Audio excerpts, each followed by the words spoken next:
마태복음 28장 18절에서 20절까지의 말씀, 우리 다 같이 한 목소리로 함께 하나님의 말씀을 봉독하겠습니다. 예수께서 나와 말씀하여 이르시되 하늘과 땅의 모든 권세를 내게 주셨으니 그러므로 너희는 가서 모든 민족을 제자로 삼아 아버지와 아들과 성령의 이름으로 세례를 베풀고 내가 너희에게 분부한 모든 것을 가르쳐 지키게 하라. 볼지어라 내가 세상 끝날까지 너희와 항상 함께 있으리라 하시니라. 아멘. 네, 오늘 동계가 아니죠. 충계특강 첫 번째 시간인데요. 늘 설교를 하다가 이렇게 강의를 하려고 하니까 막상 조금 떨리기도 하고 또 무엇을 어떻게 준비를 해야 될지 참 고민을 많이 했는데, 그래도 제가 제일 잘 알고 있는 분야를 하는 것이 좋겠다라는 생각이 들어서 이미 들으신 분도 계시겠지만 조금 다른 주제이긴 합니다. 교회사와 관련된 부분이기도 한데요. 우리가 살고 있는 이 지역에 관련되어진 내용을 가지고 이 시간 함께 시간이 어떻게 될지 모르겠습니다. 제가 최대한 1시간에 3시간 반까지 마치기를 목표로 하지만 아마 조금 더 길어질 수도 있으니까 마음의 준비를 단단히 하시고 이 시간 함께 강의를 들어주시면 좋을 것 같습니다. 화면 바꿔주시겠어요? 예, 제가 오늘 준비한 강의의 주제는 부산지방 기독교 전례사입니다. 예, 우리가 살고 있는 이 부산 지역에 어떻게 기독교가 전례되었고 하는 그런 내용을 담고 있는데요. 우리나라에서 코로나가 2020년 2월경에 시작이 되었습니다. 이제 막 코로나가 시작되어지고 많은 사람들이 마스크를 쓰냐 마냐 하는 그 시기에 저 멀리 남반구에 있는 호주라는 지역에는 이 코로나 말고 또 다른 무언가가 하나 벌어지고 있었죠. 기억나십니까? 예, 저 빨간 게 뭡니까?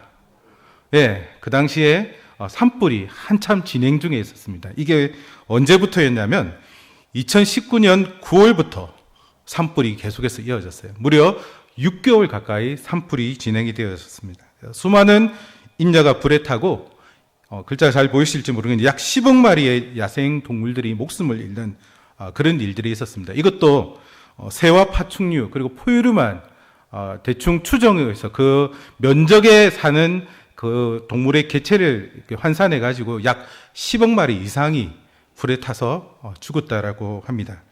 그래서 우리가 잘 알고 있는 호주에만 있는 대표적인 동물이 뭐가 있습니까? 그렇죠. 캥거루와 코알라가 이렇게 불에 피해서 그리고 또 불에 타서 많은 생명을 잃었는데요.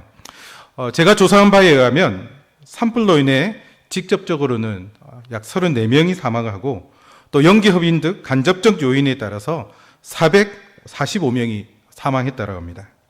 그리고 최종 집계된 피해 면적이 12만 4천 제곱킬로미터. 어느 정도 되는지 아시겠습니까? 네. 대한민국이 약 10만이거든요. 그러니까 대한민국 면적보다 더 넓은 지역이 산불로 인한 극심한 피해를 입었다라고 합니다.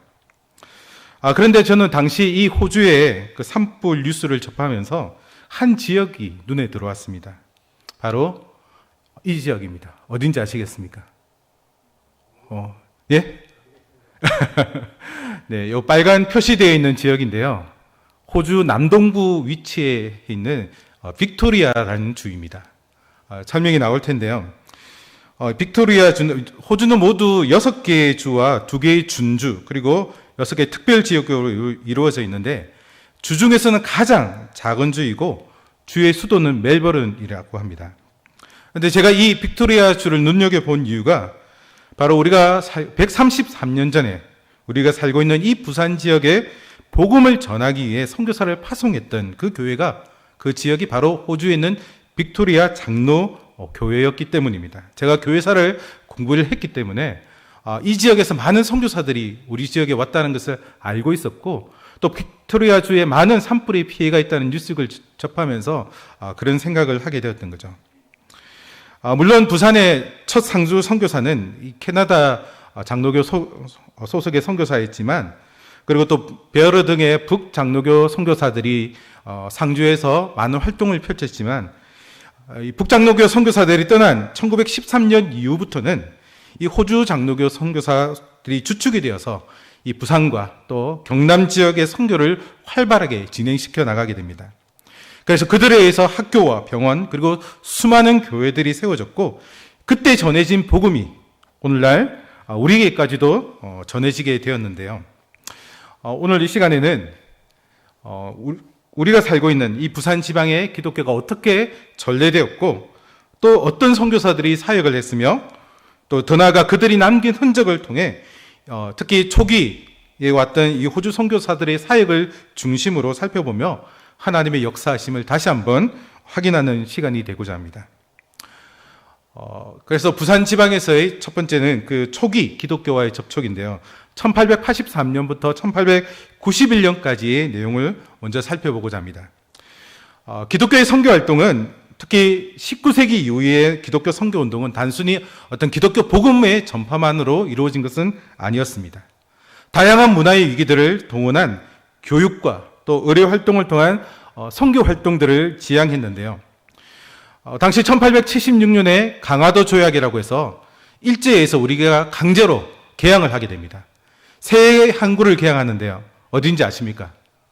예, 부산, 그리고 제물포, 그리고 원산. 이 세 가지 항구가 강제로 개항을 하게 되고, 그리고 1882년에 드디어 서구 처음으로 미국과 수호 조약을 맺게 됩니다.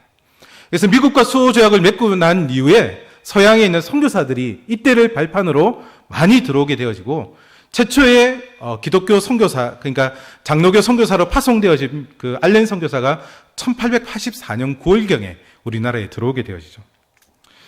그래서 이런 기독교의 전파가 단순히 복음만 전해진 것이 아니라 다양한 문명의 이기를 가지고 들어왔기에 사회 문화에 상당한 어떤 영향을 끼치게 되어집니다.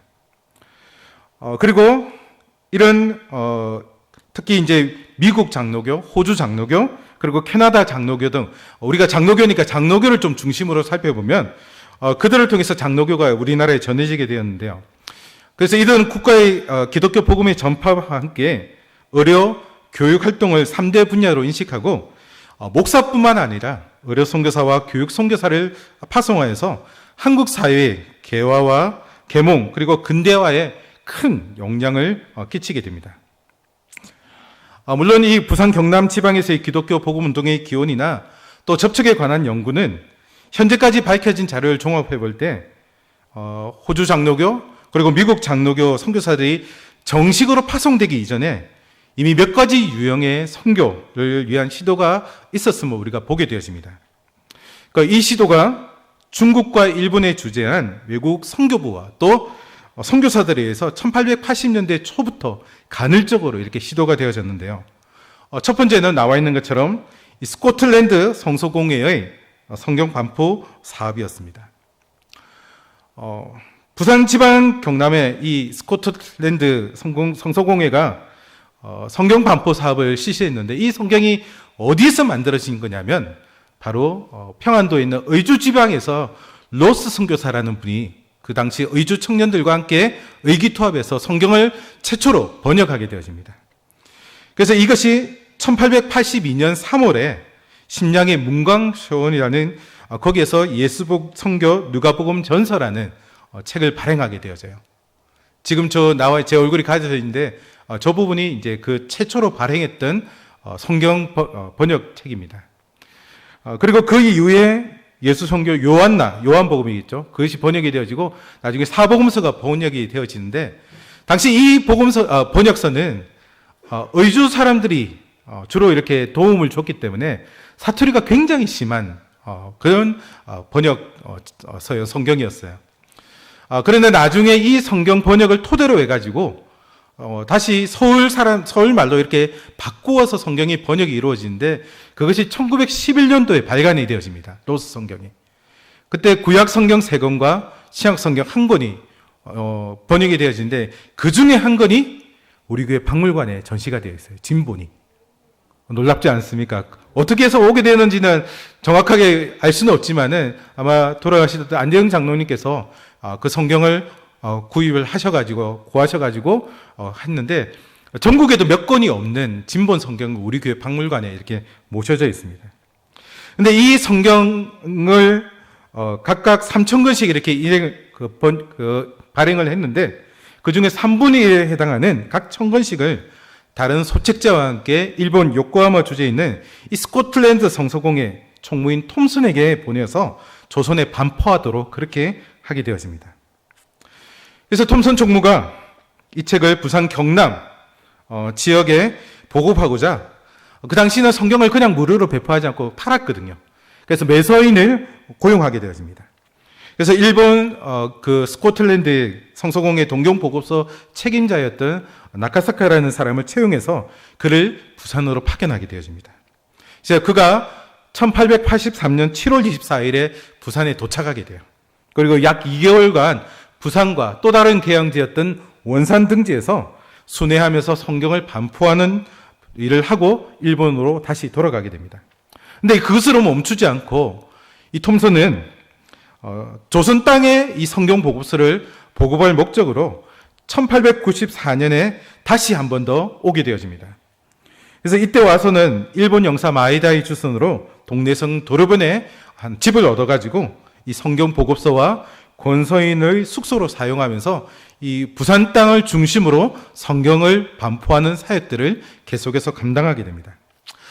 이러한 점에서 볼 때 일본 주재 스코틀랜드 성서공회가 이 부산 지방에 복음을 전하려고 했던 최초의 기독교 기관이었다라는 것을 우리가 확인할 수 있게 되어집니다. 그래서 이것이 최초의 부산 지방에서의 기독교와의 접촉이라고 이렇게 알려져 있고요. 그리고 이들은 1883년 7월 말에서 1886년 말까지 부산과 남북 지역에 약 2,000권의 복음서를 반포하게 되어집니다. 이것이 첫 번째였고요. 그리고 두 번째는 이 사람이 혹시 누군지 아십니까? 수염을 아주 멋지게 기른 오알프라는 성공의 주교 신부입니다. 이분은 1799년에 창립되었던 복음주의 선교단체였던 영국 교회, 그러니까 영국 성공회 소속으로 1861년부터 1915년까지 약 53년간 중국에서 사역했던 오알프라는 선교사입니다. 굉장히 탁월한 선교사로 알려져 있는데요. 그런데 1884년에 청나라와 프랑스 간에 전쟁이 벌어지게 됩니다. 너무나 불안한 정세 때문에, 그리고 또 건강이 좀 여의치 않아서 이분이 일본에 있는 나가사키라는 지역에 가서 요양차 가게 되어졌다가 거기가 이제 부산하고 가까우니까 부산으로 잠시 방문을 하게 되어집니다. 그래서 부산을 방문해서 부산 지역이 어떤 지역인지를 둘러보고 가게 되어졌는데요. 그가 본래 사역했던 지역은 중국의 푸초라는 그런 지역입니다. 그래서 푸초로 돌아간 후에 이 남진화 선교회, 진화가 중국을 말하는데 남중국 선교회 연례지방대회에서 조선 방문의 결과를 자기가 잠시 들러봤지만은 그걸 보고하면서 이 조선 선교가 필요하다. 아직까지 이 땅에 선교사들이 들어가 있지 않은데 이 땅에서 복음 아직 믿지 않는 사람이 너무 많으니까 그 지역으로 가서 복음을 전해야 되겠다라는 것을 역설하게 되어집니다.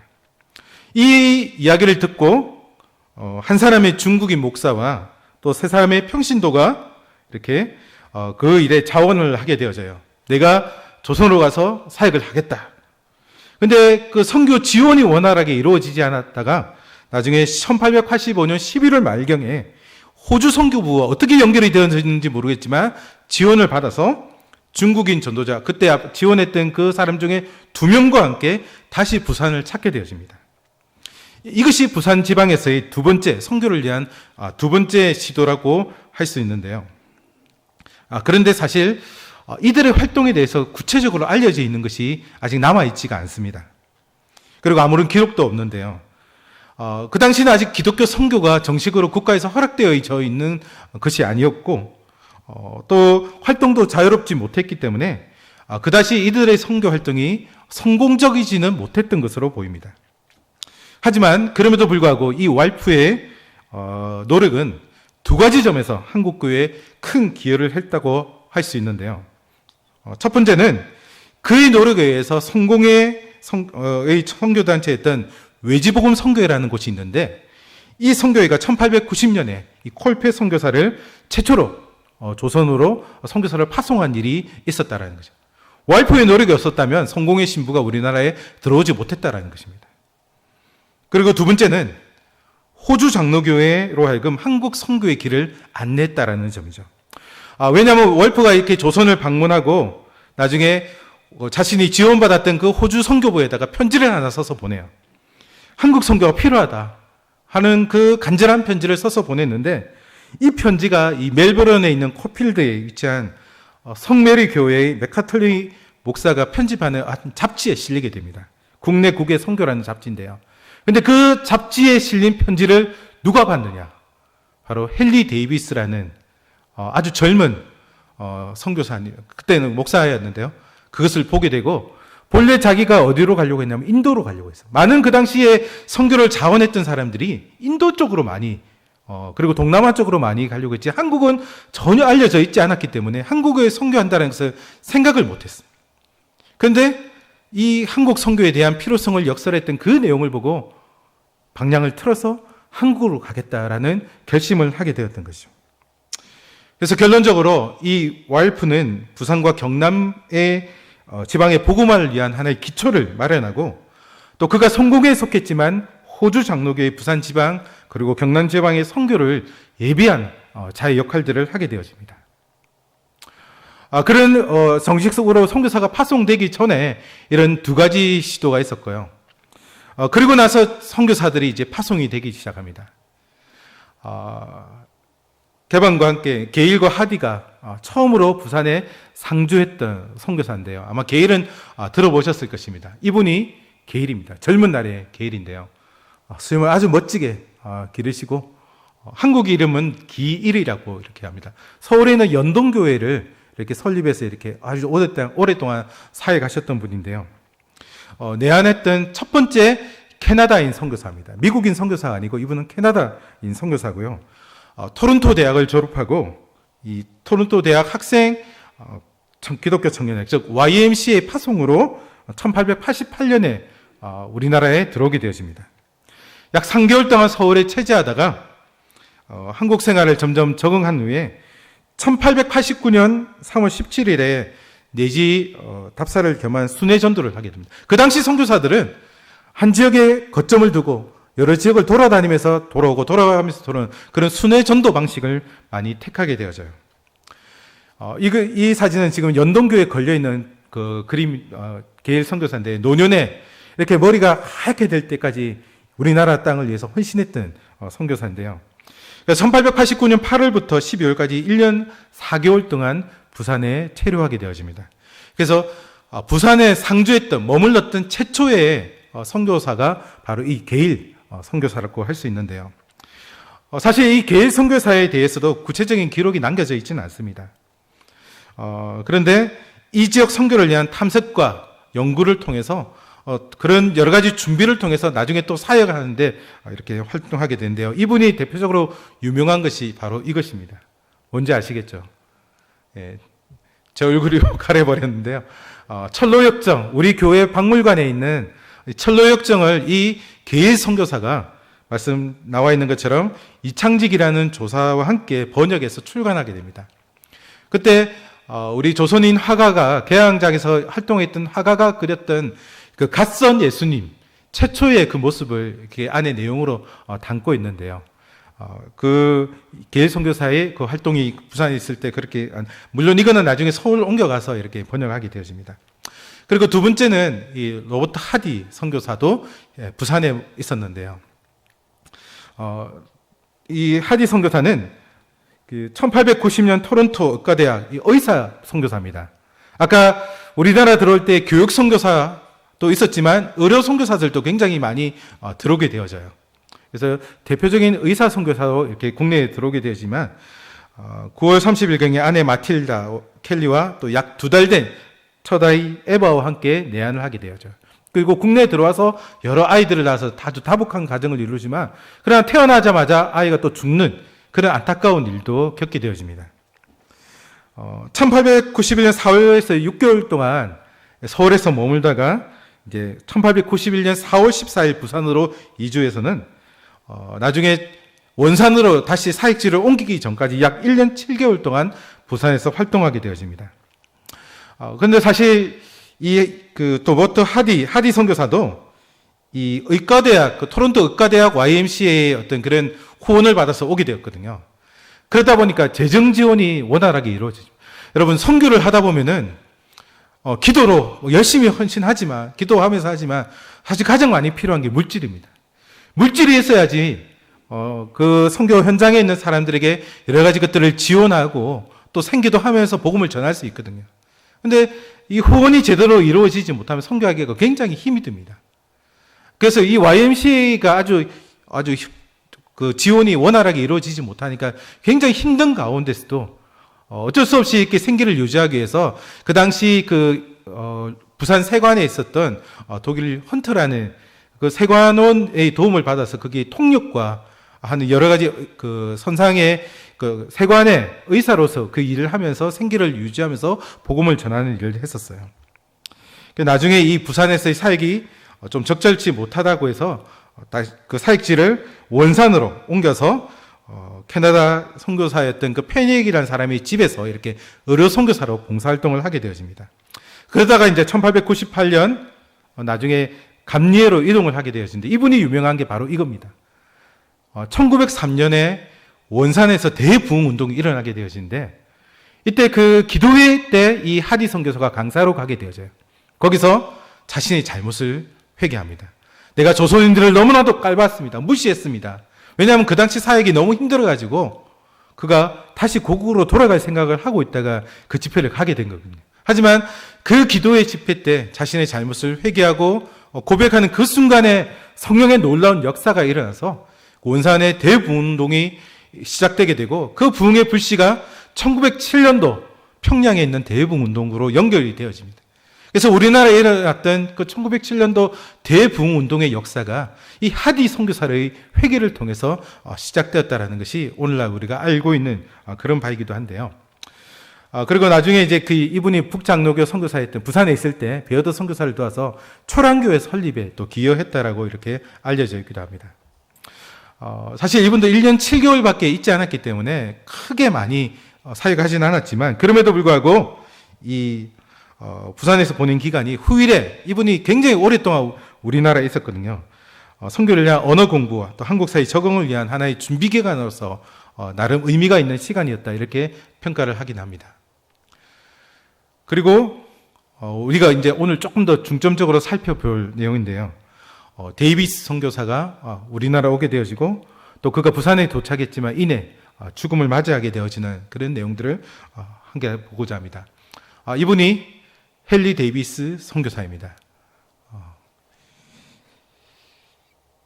1889년도 10월 달에 아까 말씀드렸던 그 왈프 선교사가 썼던 그 편지를 보고 내가 한국으로 가겠다, 한국에서 선교하겠다 라는 마음을 품었지만 전적으로 그의 어떤 결단에서 이게 시작된 일이기도 하거든요. 그런데 여기 혼자 온 것이 아니고 그의 누이와 함께 오게 됩니다. 여동생과 함께 국내에 오게 되어져요. 그런데 당시 아까 말씀드렸듯이 우리나라는 1876년 개항과 함께 그 앞에 있었던 쇄국 정책이 파기가 되어지고 또 1882년 한미 수호 통상조약이 이렇게 체결되어지면서 서방 어떤 그런 국가들과 외교 관계를 새롭게 이렇게 정립하는 그런 시기였습니다. 하지만 그럼에도 불구하고 오랜 전통적인 굴레 속에서 반외세적인 성격이 굉장히 강했던, 개항했다고 해서 모든 것이 다 풀리는 것이 아니잖아요. 그런 성격이 강했기 때문에, 그리고 또 선교의 자유가 공식적으로 인정되기 이전이었기 때문에, 내가 가겠습니다. 데이비스 선교사가 내가 한국 가겠습니다 했지만, 빅토리아 장로교회가 이렇게 필요성은 인정했지만, 그 현실성이 과연 그것이 얼마나 효과적으로 이루어질 것인가에 대한 것은 좀 부정적인 성격이 강했다라고 해요.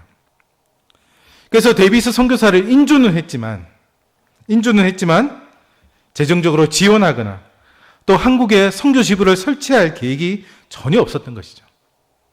그러던 가운데 호주 빅토리아 교회 청년연합회가 이 한국 선교를 자원한 데이비스를 지원하겠다라고 결의를 하게 됩니다.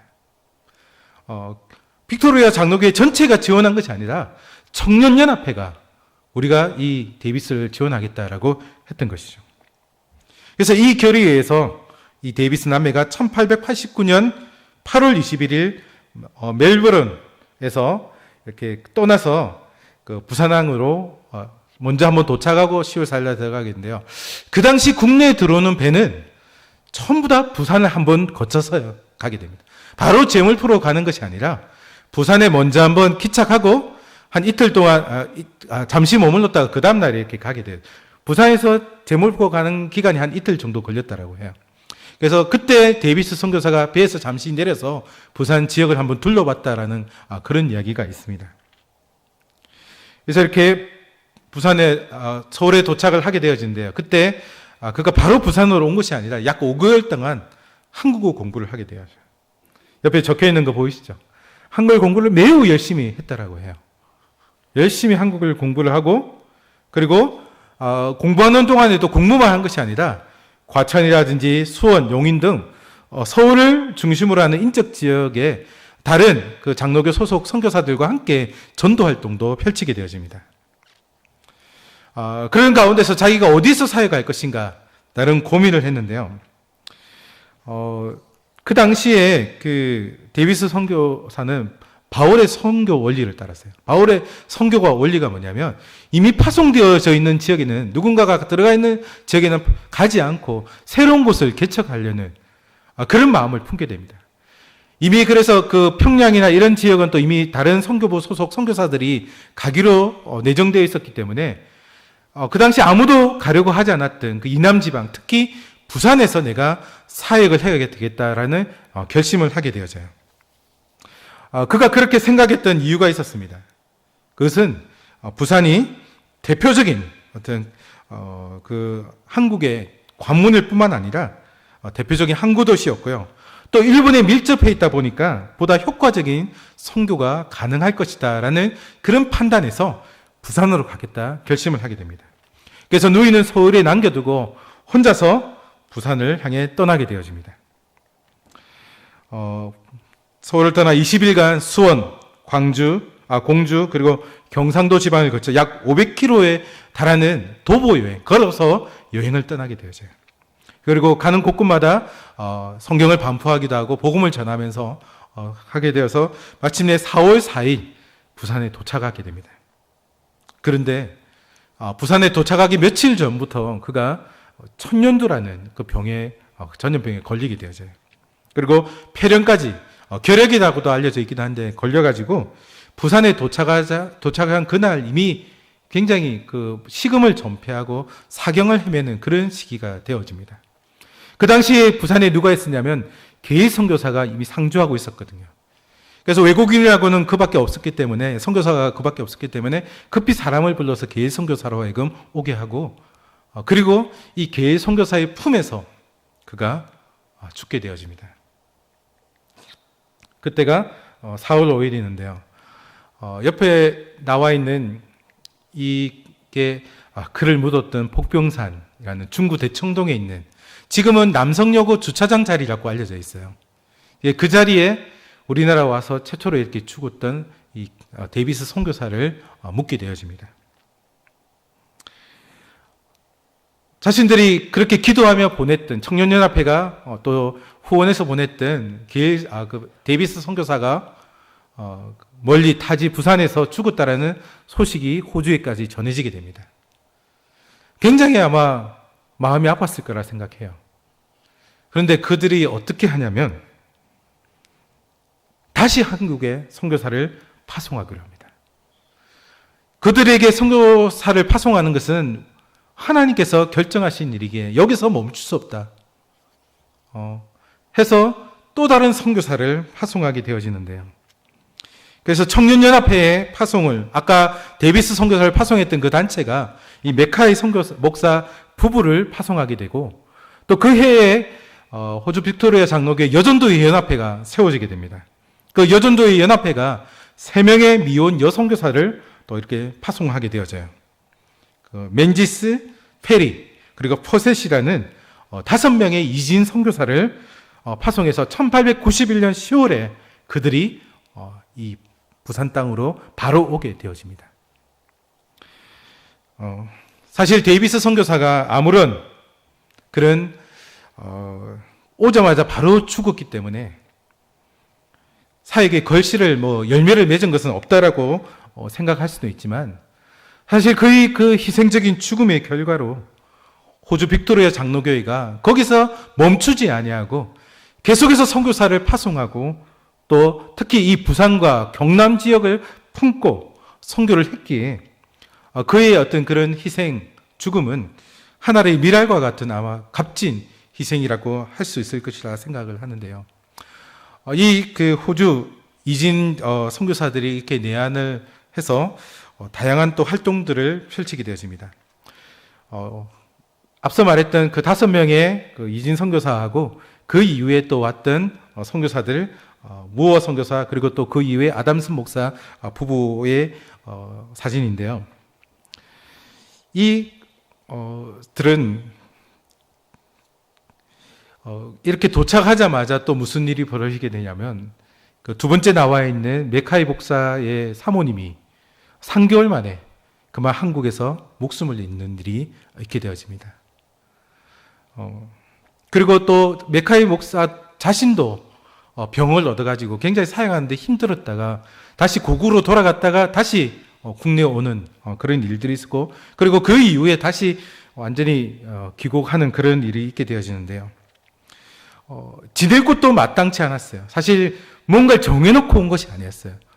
거기 가면은, 부산에 가면은 묵을 숙소가 있거나 아니면 단순히 후원만 이제 결정을 해서 온 것일 뿐이지 아무것도 없는 상태에서 하나님께서 우리를 이곳으로 보내셨다는 그 마음만 가지고 왔는데, 그러다 보니까 이제 날은 점점 추워지고, 이제 10월에 들어왔거든요. 날은 점점 추워지고 있을 곳은 없다 보니까 이 하디 선교사가 자신의 집을 내어줘서 그 당시에 10명이 방 4칸 있는 집에서 함께 그해 겨울을 보내게 되어집니다. 근데 이 호주 선교사의 초기 사역은 그야말로 참 대단했던 사역들인데요. 주로 전도, 교육, 자선 사업을 중심으로 이들이 사역을 하게 됩니다. 여선교사들이 남겼던 기록에 따르면 이 자신들이 살고 있던, 나중에 숙소를 따로 마련해서 나갔는데 낮에는 어린아이들이 찾아오고, 왜냐하면 외국인들이 그 당시는 별로 없었잖아요. 그러니까 너무 신기해가지고 찾아오는 거예요. 그리고 또 저녁에는 부인들이 방문하는 그런 일들이 빈번했기 때문에 그들을 중심으로 이렇게 사역을 하게 되어졌다고 합니다. 그래서 처음에 부산 진지부에 이렇게 일들을 하게 되어지는데요. 아까 말씀드렸던 아동들과 분유자들의 접촉이 점점 확장이 되어져서 학교 교육과 그리고 부인 성경반이 시작이 되어지고, 1893년에는 그 당시에 버려진 아이들이 너무나도 많았다고 해요. 그래서 이 버려진 아이나 보호받지 못한 아이들을 위한 목적에서 고아원을 설립하게 됩니다. 그 여성교사들이 살고 있던 그 초가집에 고아원을 시작하게 돼요. 이 고아원 이름이 미오라 고아원인데요. 미오라는 야생, 야영지 이런 뜻을 가지고 있는데, 그 당시 그 여성교회 연합회 후원했던 그 분의 집 이름이 미오라라고 해요. 그 이름을 따서 이제 미오라 고아원을 차렸는데, 인원이 점점 증가해서 2년 후에는 1895년 13명, 그리고 점점 인구가 보호하는 애들이 많았지만 20명은 넘지 않았다고 해요. 그런데 이 고아원의 아이들이 점점 많아지니까 그들을 가리킬 목적으로 설립되었던 것이 바로 학교입니다. 부산진 일신여학교가 이때 설립되게 되어집니다. 1895년 10월 15일 날 이 호주 선교사들의 선교관에서 3년 과정의 소학교 과정을 개설하고, 이때 여학생들 중심으로 하는 일신여학교가 비로소 개설되게 되어져요. 이 학교가 바로 호주 장로교 선교부의 첫 번째 교육기관이자 부산 경남 지방 최초의 근대 여성 교육기관입니다. 한강 위에는 이화여대가 이화학당이 있었고, 한강 이남에는 바로 이 부산진 일신여학교가 있었던 것이죠. 그리고 첫 번째 교장은 아까 그 이진 선교사로 왔던 여성 그 사역자 중에 맨지스라는 그분이 여성 사역자. 그분은 돌아가실 때까지 결혼하지 않고 독신으로 한국 선교를 위해서 온전히 헌신했던 그런 인물입니다. 이 맨지스가 교장으로서 그 역할들을 하게 되고요. 그리고 이 아이들을 위한 학교 교육뿐만 아니고 아까 말씀드렸던 부녀자들을 위한 성경 공부반도 개설해서 그들에게 제일 먼저 지금이야 문명이 없지만은 그 당시는 글자를 모르는 분들도 많았거든요. 그래서 성경 공부반 개설하자마자 한글을 우선 가르쳤고요. 그리고 성경과 찬송 등 신앙 지도와 또 그 당시 위생이나 이런 부분들이 전혀 이렇게 되어 있지 않았기 때문에 위생, 식품 등 생활 환경 개선도 지도했다라고 합니다. 그리고 1895년에는 이들의 인원이 36명, 2년 후에는 65명.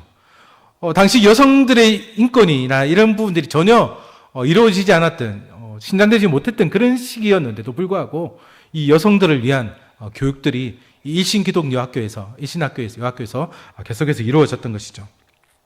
그리고 또한 1897년에는 왜 여자들만 하느냐? 남자들도 하자. 이래서 남자들에게도 성경 공부반을 개설하는데요. 이 부산지방 최초의 수제자로 알려져 있는 심상현의 아버지를 중심으로 그 교사로 채용해서 남자 성경학교도 이렇게 개설하게 되어집니다. 그렇게 이 부산진 지부가 점점 발전해서 나중에 이제 부산진 교회도 설립하게 되어지고요. 그리고 두 번째는 이제 초량지부인데요. 이게 초량지부의 그 건물, 처음 세워졌던 그 건물 사진이라고 합니다. 메카이 선교사, 아까 이진으로 왔던 메카이 선교사가 이때 1893년에 선교부지를 확보하고 이주하면서 사역이 시작되게 됩니다. 하지만 아까 말씀드렸듯이 메카이 목사도 건강이 굉장히 좋지 못해서 결국 사역을 중단하고 고국으로 돌아가게 되고 그 이후에 온 선교사가 아담슨 선교사인데요. 아까 보셨던 맨 마지막에 있었던 그 부부가 오게 되어지는데 이곳에 거주하면서 세 가지 영역에서 사역을 하게 되어집니다. 하나는 주변에 있는 한국인들을 위한 사역을 했고요. 그리고 이 초양 지역이 외국과의 빈번한 교류가 있었던 지역이기 때문에 부산에 있던 중국인들과 또 일본인들을 위한 사역들도 같이 병행하면서 하게 되어집니다. 사실 굉장히 힘들고 어려운 형편이었죠. 말도 잘 통하지 않고 거주할 지역도 그리고 또 여러 가지 어떤 그런 지원이 원활하게 이루어진 것도 아니었지만 이 호주에서 왔던 이 선교사들은 자신에게 주어진 이 사명을 감당하려고 정말 최선의 노력을 다했었습니다. 우리나라에 들어왔던 호주 선교사들 인원이 몇 명이 되는지 아십니까? 예, 여러 명이 됩니다. 네. 그때 데이비스 선교사 이후에 130명의 선교사들이 들어오게 되어집니다. 그리고 해방 전에 이제 일제에서 다 쫓겨났다가 해방이 되고 나서도 다시 들어오게 되고 1980년까지 이 호주 선교사들이 국내에 들어오게 되어져요. 이들이 내안에서 정말 그 초기 선교사의 사역을 이어받아 학교를 짓고 또 병원을 세우고 그리고 교회를 세워서 이 부산 경남 지방의 어떤 그런 근대화 복음화에 누구보다도 앞장을 섰는데요. 그들의 수고와 헌신과 그리고 희생이 있었기에 우리가 지금 그 복음을 듣고 하나님의 자녀가 되어 천국의 소망을 품고 신앙생활을 하고 있는 것은 아닌가 하는 생각을 하게 됩니다. 지금 보여드리는 사진은 창원 공업묘원이라고 그 창원에 가면은 우리 영락공원 같은 그런 묘원이 있는데 그 묘원 내에 모셔져 있는 우리 그 8명의 그 순직했던 호주 선교사들의 기념비입니다. 다 묻혀 계신 거 아니고 기념비로 있어요. 왜냐하면 뭐 아까 말씀드린 데이비스 선교사는 복병산에 묻혔고 또 맥케이 목사 사모님도 복병산에 묻혔는데 지금은 거기에 대충 위치는 알지만은 이미 다 모든 게 훼손이 되어져서 확인할 수가 없거든요. 그래서 기념비만 모셨는데 경남 선교 120주년 기념 때 저기 앞에 이제 경남 선교 120주년 기념관이 있거든요. 여러분들이 나중에 기독교 유적지를 좀 탐방하실 때 함안에 있는 손양원 목사님 기념관과 또 진해 웅동에 있는 주길초 목사님 기념관 그리고 여기 그 창원공업묘원대에 있는 이 경남 선교 120주년 기념관 세 가지 정도는 꼭 한번 둘러보시면 참 좋을 것 같아요. 제가 그때 우리 성경공부반에서 같이 답사 갔을 때 그때 방문했을 때 제가 찍은 사진이긴 한데요. 이렇게 그분들의 순교 희생이 있었기 때문에 지금 우리가 신앙생활을 하고 있지 않은가 생각을 하는데요. 이제 강의를 마무리하려고 하는데요. 이제 PPT 꺼주셔도 될 것 같습니다. 사랑하는 성도 여러분, 사실 오늘 우리가 이 시간 이곳에서 하나님을 예배하며 하나님께서 베푸시는 그 놀라운 은혜와 복을 누리며 행복하게 신앙생활을 할 수 있는 것은 130여 년 전에 자신의 평안함, 안락함, 그리고 부와 명예를 기꺼이 포기하고 이 복음의 불모자와 같은 이 땅에 복음을 전하러 온 선교사들이 있었기 때문이 아닌가라는 생각을 하게 되어집니다. 앞서 보셨듯이 의사면 그 당시도 지금도 그렇지만 그 당시도 굉장히 편하게 살 수 있어요. 그리고 또 교육 선교사들 학교를 운영하거나 학교에 교사로 있으면 또 그것으로도 충분히 만족하는 삶을 살 수도 있음에도 불구하고 그 모든 것을 다 포기하고 정말 말도 통하지 않죠. 먹는 것, 그리고 또 여러 가지 풍토병의 위험으로부터 알고 있음에도 불구하고 그들이 이 땅을 오게 되어집니다. 그들은 오늘 본문에서 주님께서 하신 명령, 곧 너희는 가서 모든 민족을 제자로 삼아 아버지와 아들과 성령의 이름으로 세례를 베풀고 내가 너희에게 분부한 모든 것을 가르쳐 지키게 하라는 이 명령에 순종해서 아는 사람도 없고 말도 잘 통하지 않으며 생면부지와 같은 이 땅의 백성들에게 자신을 희생하며 복음을 전파했던 것입니다. 그 과정에서 제가 강의할 때 이야기했지만 사랑하는 아내도 태어난 지 얼마 되지 않은 자녀들도 심지어는 자신조차도 병으로 목숨을 잃었지만 세상 끝날까지 너희와 항상 함께 있으리라라는 이 약속을 굳게 붙들고 담대히 그 사명을 감당했습니다. 그것은 호주 선교사들 뿐만 아니고요. 이 땅에 왔던 수많은 선교사들이 그래했고 우리가 조금 있다가 부르게 될 찬송가에 그 찬송가를 아주 즐겨 불렀던 선교사가 한 분이 있었어요. 캐나다 선교사인데 저기 황해도 지역에서 홀로 소래마을에서 사역했던 맥켄지 선교사는 분이 계세요. 그분도 병으로 일찍 세상을 떠나셨거든요. 근데 우리가 나중에 부를 그 찬송을 어디든지 예수 나를 이끌면 내가 어디든지 가겠다는 마음으로 이곳에 왔던 것이죠. 그리고 그 결과 그들이 그 사명을 감당했던 결과가 무엇입니까? 바로 이 자리에 있는 여러분들입니다. 지금 우리가 주님을 그리스도로 영접하여 하나님의 자녀가 되어 이 자리에 있게 된 것은 바로 그들의 수고와 헌신이 있었기 때문이라는 것이죠. 그렇다면 우리는 어떻게 해야 될까요? 바울이 그랬듯이 정말 빚진 자의 심정을 품고 복음 전파의 사명을 감당해야 할 것입니다. 우리가 직접 가면은 제일 좋겠지만 그렇게 할 수 없다면 각자의 자리에서 정말 선교지와 선교사를 위해서 기도하고요. 그리고 많든 적든 가지고 있는 물질도 이 선교사에게 동참하는 그것을 통해서 우리 사명을 감당해야 할 것입니다. 우리가 기도와 물질로 이 복음 전파 사역에 동참할 때 하나님은 하나님의 때에 수많은 믿음의 사람들을 일으켜 우리나라에서 그랬듯이 이 선교 현장에도 부흥의 놀라운 역사를 계속해서 나타낼 줄로 믿습니다. 이리 함께하는 우리 모두가 될 수 있기를 바랍니다. 기도하겠습니다. 사랑과 은혜가 풍성하신 하나님, 오늘도 우리에게 주를 허락하셔서 이른 아침부터 이 시간까지 함께 모여 하나님의 말씀을 듣고 은혜 받게 하시니 진심으로 감사합니다. 지금 이 시간 우리가 충격특강 첫 번째 시간으로 우리가 살고 있는 이 부산 지방의 기독교가 어떻게 전래되었는지를 살펴보았습니다. 복음의 불모자와 같았던 이 땅에 수많은 교회가 설립되어 많은 믿는 이들이 생겨난 것은 생명부지와 같은 이 땅에 복음을 전하러 온 수많은 선교사들이 있었기 때문이었습니다. 그들의 수고와 헌신과 희생, 그리고 그들을 통한 하나님의 역사하심으로 지금 우리가 예수님을 영접하여 구원의 큰 은혜를 받게 된 줄로 믿습니다. 이제 빚진 자의 심정을 품고 우리 역시 주님의 명령을 쫓아 복음 전파의 사명을 감당하는 삶을 살아갈 수 있도록 인도하여 주시옵소서. 세상 끝날까지 항상 함께 있으리라 약속하신 예수 그리스도의 이름으로 기도하옵나이다. 아멘.